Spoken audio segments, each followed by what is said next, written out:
go on stream and say, hey, Fuji. They weren't even in the same qualifier. Fuji just decided, I think Fuji just wanted some attention, just picked on the guy that was the best player that wasn't really well known. So not Dog, not Frozen. He just went for the best guy that to generate a bit of hype. And I think he just maybe went a little bit over the top. Barnes. Well, this is going to be the Control Priest from Luker, again fitting right in the Control lineup. So the Control Priest versus the Hunters, it's a very even matchup in general. One of the biggest swings, of course, is Barnes into Yasharaj, especially on the coin. The one answer in the Priest deck is really the Twilight Acolyte, where you can actually steal the attack from the Yasharaj and translate it into your own counter push, or at least nullify it. That's the important part. That's the thing. It gets rid of the Yasharaj and you can find a way to kill it. The 2 a turn is nothing.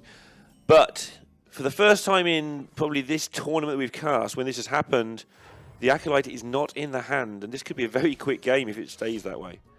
Yeah, so here Fujitora just choosing not to give his opponent the ability to draw when Yasharaj comes out. When the 1/1 is on the board, sometimes you're able to get a little bit of value because you can heal that Cleric, maybe draw the card you need to get yourself out of that tricky spot.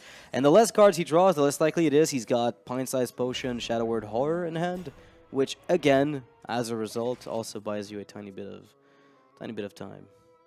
So Luca has to play a card, shut his eyes, and hope Barnes doesn't get played. I mean, when you see the coin, very often you're just expecting there not to be Barnes. Yeah. Because if the coin is used on a bow to kill a 1-drop, and they have Barnes in hand, it seems unlikely they'd use the coin this way. Yeah, well, it costs them a turn. It's an extra turn where you can actually draw Yasharaj, which is definitely a bad thing to happen to you. Yeah, which it's a risk that Fuji's taken. That he feels, I guess, like he didn't need to necessarily take the risk, but takes it anyway and gets the payoff regardless. Not really finding what he's looking for. Draconid Operative going to have to do a ton of work. Hunter's Mark can do it. Flanking Strike, not quite it.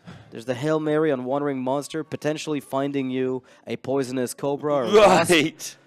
Yeah, it's a Wasp or Cobra is definitely a thing. If there's no weapon number 2 coming in, you can sometimes just clear the Yasharaj that way.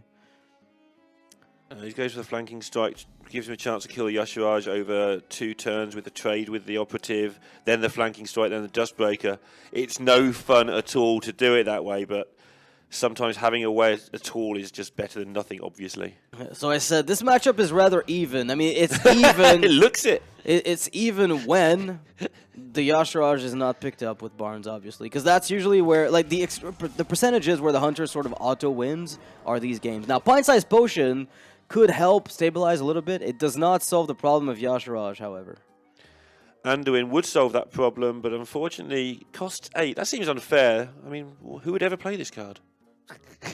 Against I guess it'll never Barnes. see play in Standard. Oh yeah, it turns out it was dominating for the longest time. Yeah, well, the hero power was slightly good. Yeah, slightly good is definitely a way of wording it, and Lucas just makes sure the game isn't broken. Maybe I can glitch this into a kill on Yasharaj. Purses his lips together and just say, oh, still doesn't work, huh? Why haven't they patched it so it kills everything? It's just one of those games you can't beat a 10-10 at this point in the game, and Luker is going to scoop it up as he realizes, well, you know what, sometimes you can't win them all. And this is actually one of the decks in Fujitora's lineup that